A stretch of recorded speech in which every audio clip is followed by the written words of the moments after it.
Hi everyone, my name is Paulina and today I'm going to talk about how to create a slamming AoE visual effect.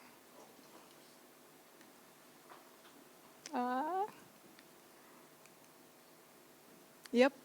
So today's plan, I'm going to talk a bit about myself, then I'm going to explain what are real-time visual effects, I'm going to present Treasure Tile, the game that we are working on with Golem House, and then we're going to get into like the second stage of the presentation, where we are going to create a visual effect. So I'm going to show concepts, kind of like, yeah, I know, it's super cool.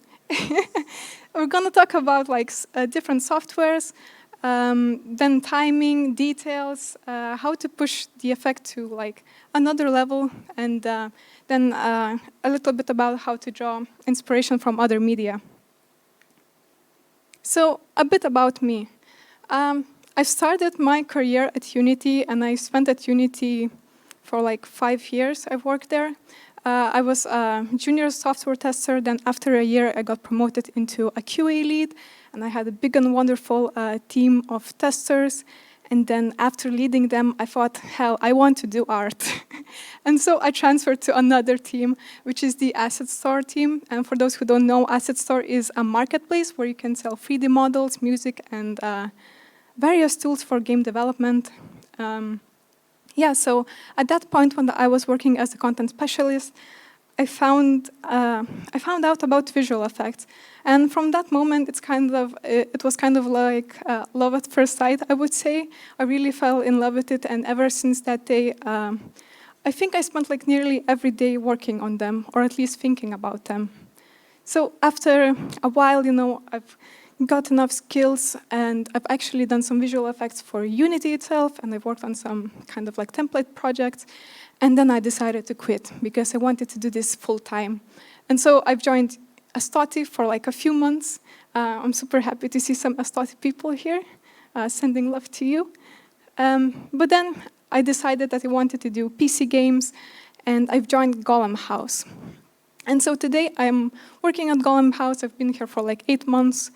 I am also a Women in Games ambassador, and Women in Games is an association which kind of like just empowers women in the global gaming ecosystem and esports. And I am also a board member of LGK, basically. So I've also run my own site. Disclaimer, it is kind of outdated right now, but they do have some tutorials on shaders and just how to create different visual effects. You can also find my projects there. So what are real-time visual effects? And you know, I am a visual effects artist, but what the hell actually are they?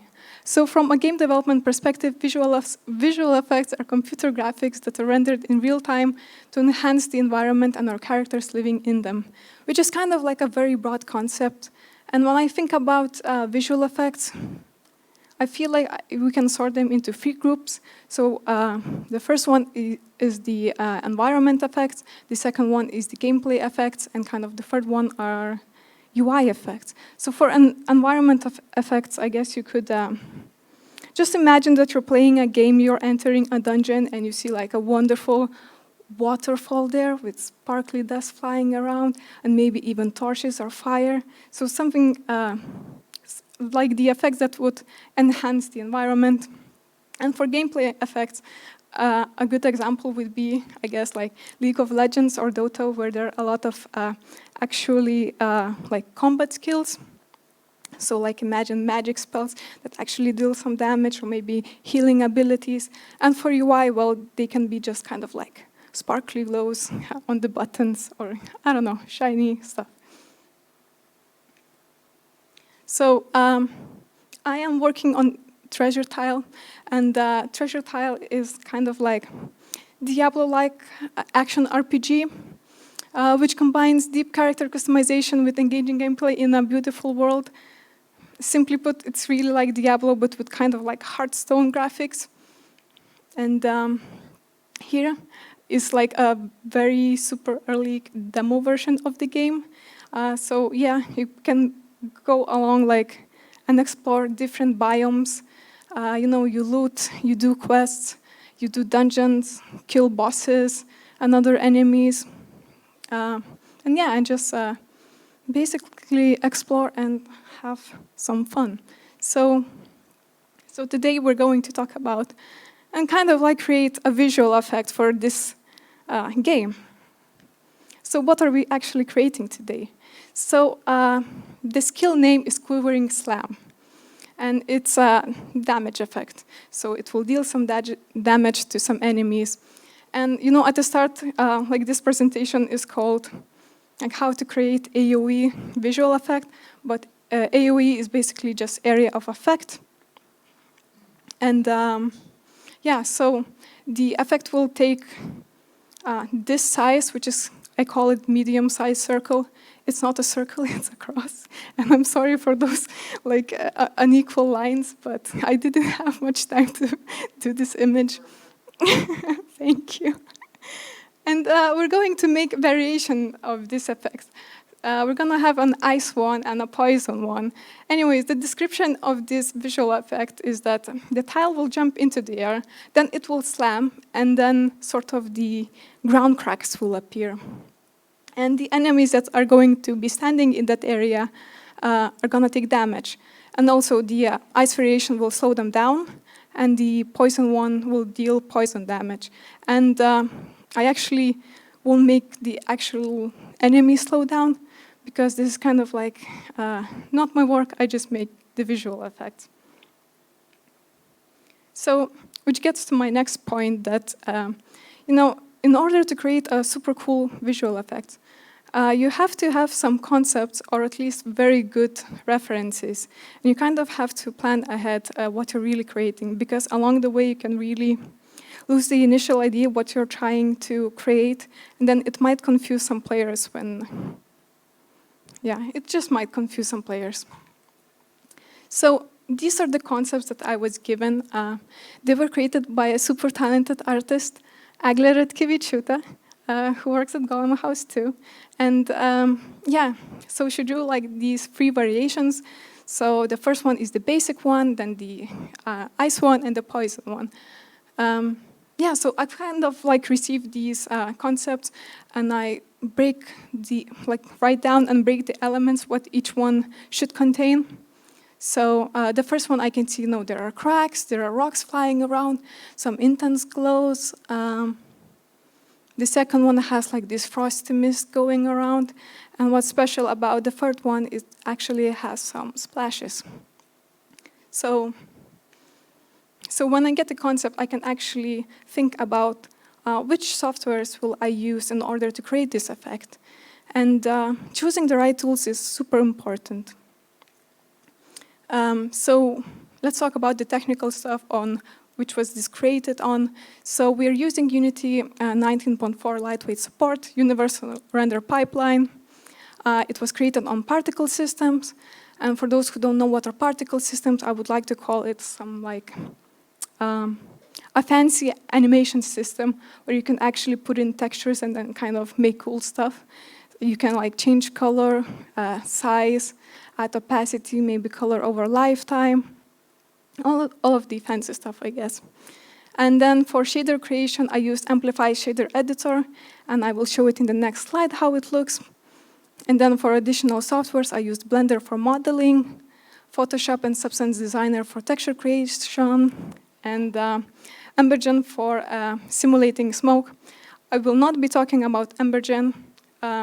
Embergen basically is just a software where you can do smoke and fire simulations real time and kind of bake into the texture sheet that you can then put into the engine and kind of like have smoke.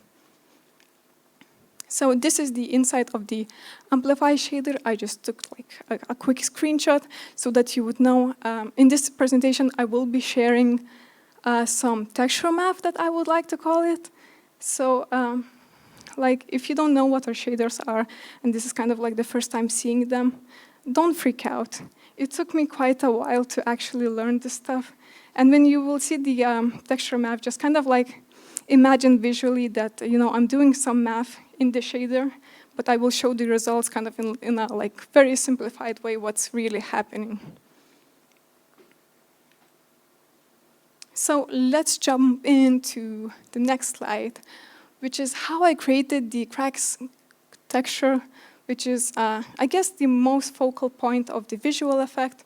So for cracks, I used this technique that I learned from Pavel Margac. He's a very talented visual effects artist, a tutor, a mentor, and a really cool guy. So I used Substance Designer to create these cracks.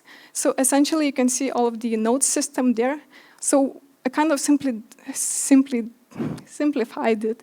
And you can see the results on the right. So what really happened is I just took the noise texture, I mapped it into a circle. I used this node to detect the edges. I took out the middle part. I then added a tile, since we have a tile game, so I thought it would be cool to have some like tile inside. And then with Perlin noise, I subtracted some parts of the texture. And then, I subtracted some more, and then I intensified, blurred it out, and kind of this was the final version. But what's so cool about the Substance Designer is that, I can actually click on the initial noise node, and I can actually scale it up or down. And what essentially happens is I can tweak the texture to my needs very quickly, so I don't have to go back to the Photoshop and actually like draw these cracks. So yeah, having and choosing the right software is super important, because you can save time. And once you save time, you can actually spend the time like doing other visual effects or actually polishing this one to make it look very cool. And so we have the crack texture, and then I started to create a crack shader for it to animate. So essentially what's cool here is that I kind of made 3 important shader properties, I would say. Well, I mean, there's more, but the main ones are kind of like, I can actually control the intense glow of the texture. I can then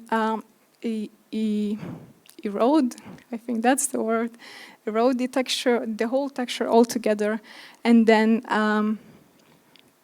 I can tweak the black crack contrast so I can make them more intense or less intense.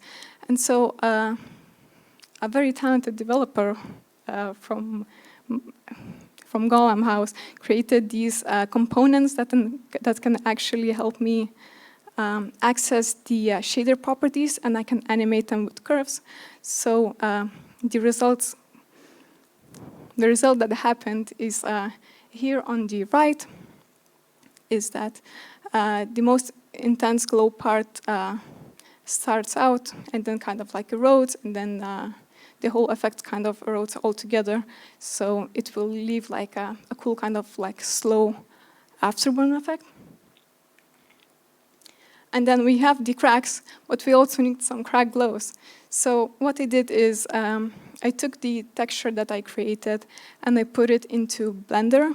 And then in Blender, I quickly just model around some, I guess, like from quads, I kind of like modeled around. And then I put it into Unity and I applied this gradient texture. And I put it into the particle system, and all I am doing here is basically scaling the effect on the y-axis.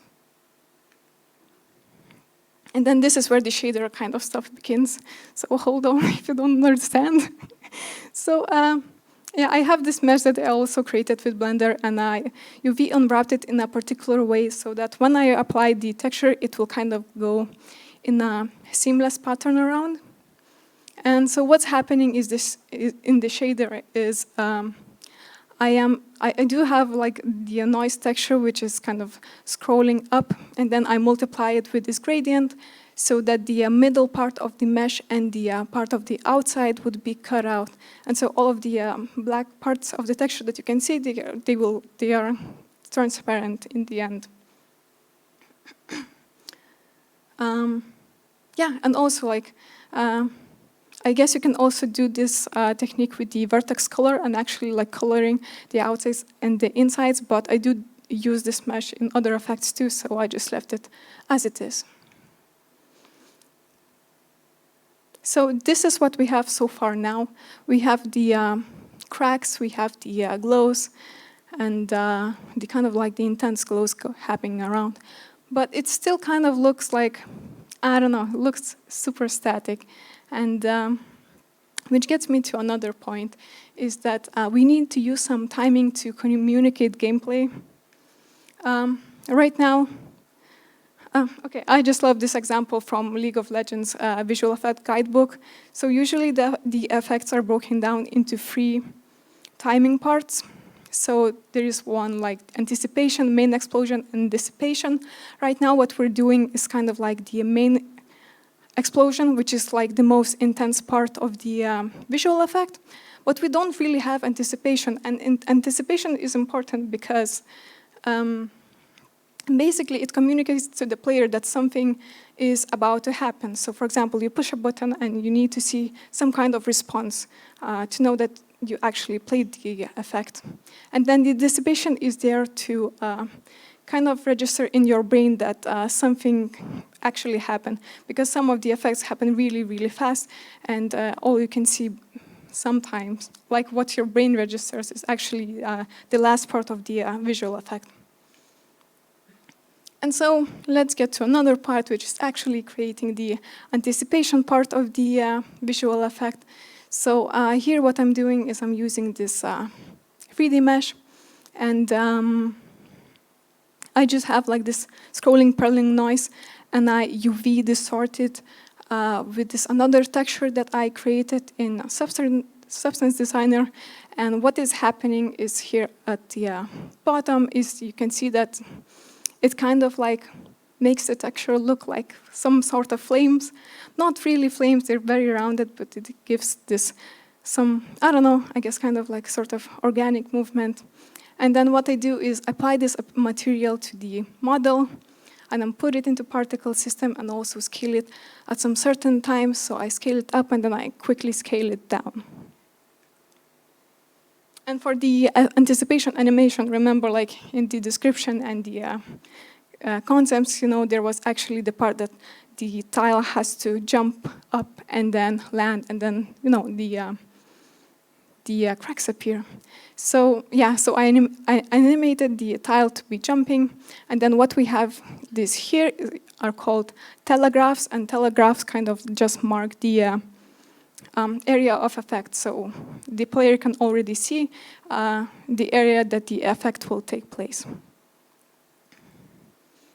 And so when we add the anticipation, the effect already starts to look better, but it still kind of feels, I don't know, lacking. We still need to add the details.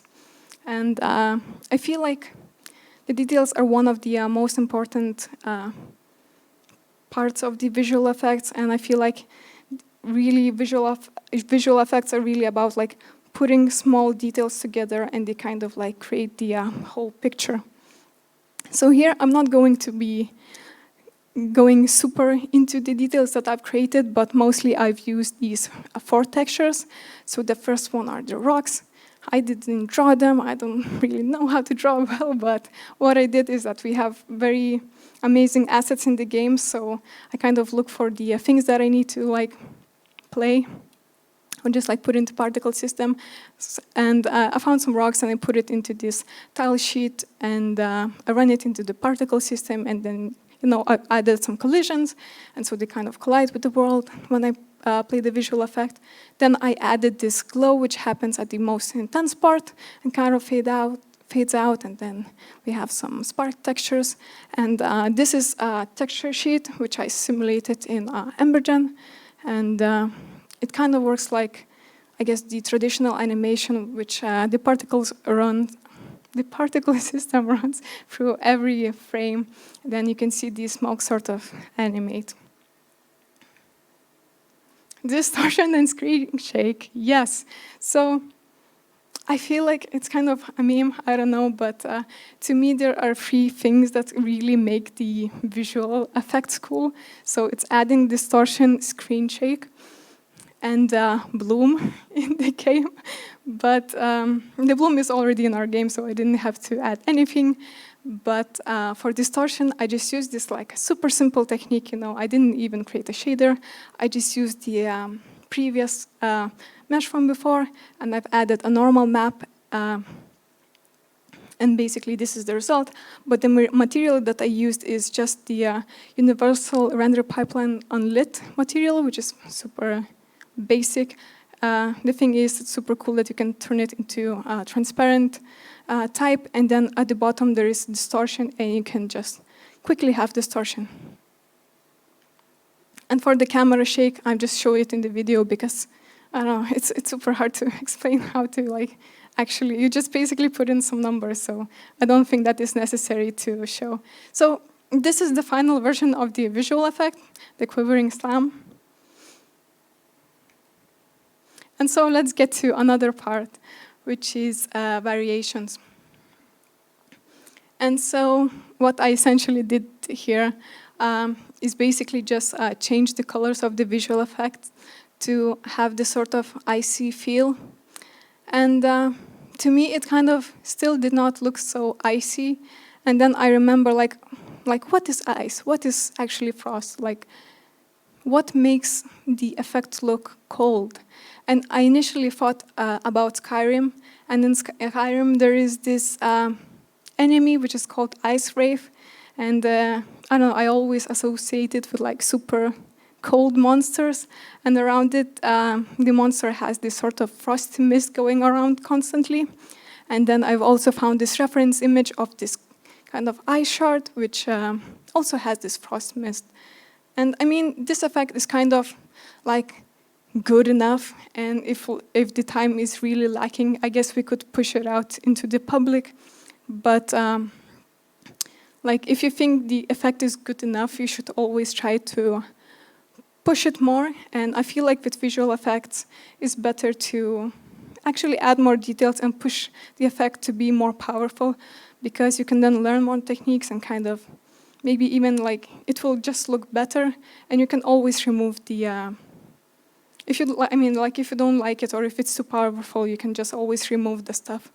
So for the frost, I've created this a little bit more complex shader, but don't freak out. This is kind of also like simple stuff. So essentially, the two equations at the top are very similar. So what I'm doing is I'm just taking two different noise textures, and I am UV distorting them with the scrolling perling noise. And we have like these two results. I then add them up and then multiply it with this kind of, I don't know, like the snowflake shade texture. Kind of looks like a snowflake, just a blob with some more intense parts and kind of like some circles cut out. And then when I multiply it, the noise textures kind of get these, I don't know, like circle shape. And then I just put it into particle system, and we can already see some, I don't know, like a stylized frost. I think they look fine. And so this is the final version of the quivering slam ice variation. And so we are getting to the first variation, which is the poison one. And I thought that the icy frost stuff looked very cool, so I've also added to the poison one. So here I just also changed the colors. But if you remember, we also have to add some poison splashes. And so this is where kind of I will tell you my secret is that I really love to draw inspiration from other media. And to be specific, I really love traditional animation, and I really love Disney movies. So here I found a reference from Mulan, and this is the part where Mulan is taking a swim, and a bunch of guys are actually jumping in the water, and some splashes are happening. If you actually watch enough Disney movies, you can actually see that every water is animated very differently. And if you compare it, for example, with Lilo and Stitch, I don't have the images, but the water there is super kind of like, I would say, cute and bubbly. And here in Mulan, it has some, I guess, more texture and I guess more like separate shapes. So this is kind of like, when I'm creating effects, I like to include these sort of, I guess, secrets into my visual effects. I don't know, it's kind of like an inside joke to me. When I create, people don't really know where I got the inspiration from or the references from. So yeah, what I did here is basically drew the kind of splash textures in Photoshop. I did it by hand. Yeah, and I've added some shadows so that it would look more interesting and not so flat. And here is what I did. I created this half sphere shape in Blender, and then I've added the splashes texture. And then what I'm doing is, at certain points, I am scaling the model at the y-axis, and then scaling also like to the sides on the x and z-axis. And then at the end, I just kind of scale it down so it looks like it's splashing. So this is the final version of the poison variation. And the texture of the splashes is kind of like the puddle ones. They happen really quickly, but they just fill up the whole space so it doesn't look that empty. And so this is kind of it. For recapping, concepts and references are your friend. Try to choose the right tools and try out new ones. They can really save time. If you're creating visual effects, please use timing efficiently and try to, create cool effects. Just remember to add details, and if you can, add distortion and screen shake, because they really do make a difference and make the effect look more powerful. And try to push your effect beyond good enough, and you can get some cool results. And try to draw inspiration from other media.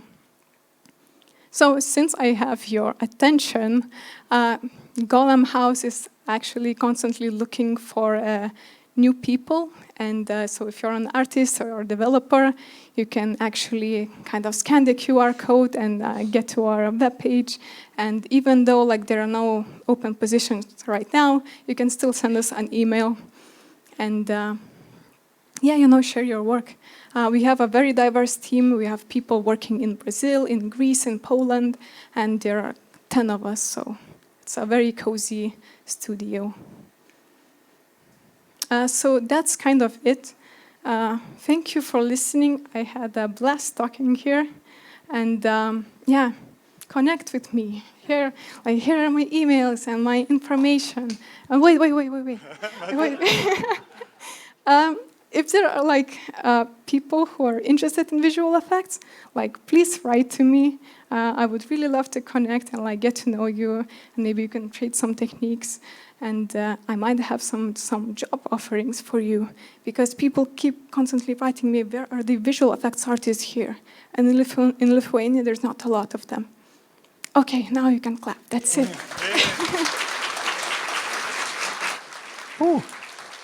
Thanks a lot. That was quite serious lecture. Straight to university. Do we have couple questions from our guests? Oh, okay. Oh no. Maybe you can shout. Okay, let's try.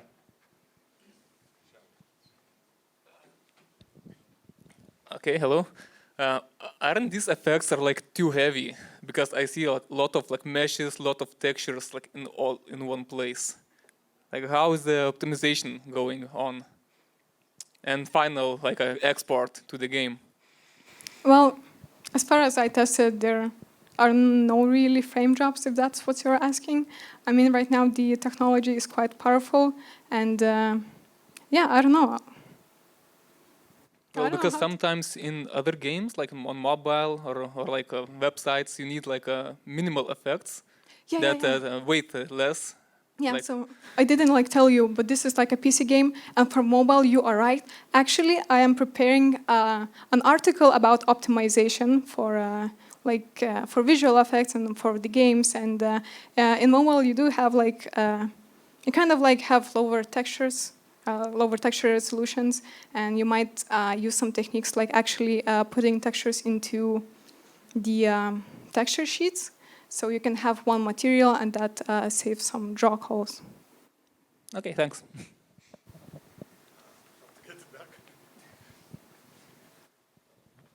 Thanks a lot.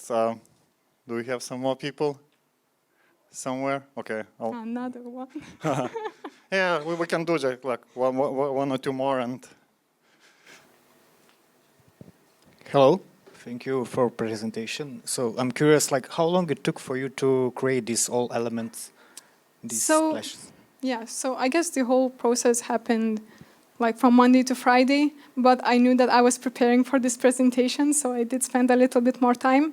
So I would say like the average time for this effect would be like 3 days, 3 working days. cool, thanks. Anybody more? Okay, yay. Šarūnas. I have a similar question about the impact to performance and memory and everything. If you write special shaders for everything that you add to the effect, how many shaders do you have, and don't you think that is a bit too much?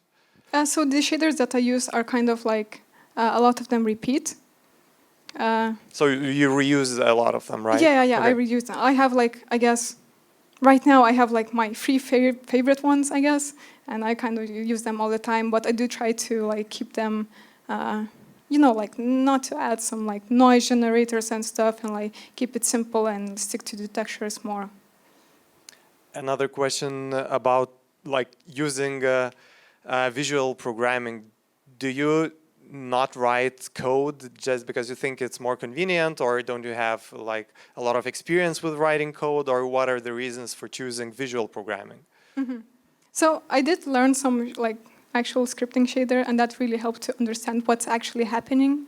But I don't know, it's easier to like use visual stuff than to actually. If you have a huge screen, maybe. I mean, like if I really wanted to, I know that I can. But I guess like just using the nodes is faster for me, and I don't know. Yeah, it's just faster for me. Okay, thanks. Okay. I guess. Yeah. We should let you go. Thanks a lot. That was very cool.